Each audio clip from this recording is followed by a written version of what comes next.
Mga signs na crush ka rin ng crush. Wala akong pake dyan. Alam mo ba, kapatid, na ang kabayaran ng kasalanan ay kamatayan.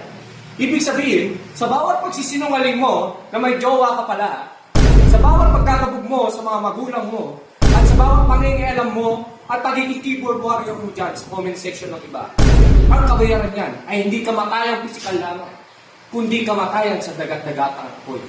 Ngunit walang hanggan ang habag at biyaya ng Panginoon sa atin.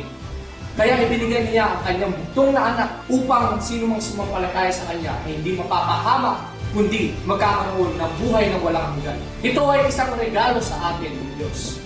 Hindi para mapagbayabang tayo, kundi dahil sa kanyang gawa, hindi gawa natin, kundi gawa ng Panginoong Jesucristo sa krus ng Kalbaryo. Tayo ay magkakaroon ng eternal life. Romans 6:23. For the wages of sin is death, but the gift of God in Christ Jesus our Lord is eternal. Maraming salamat sa inyong oras. Pagpalain kayo.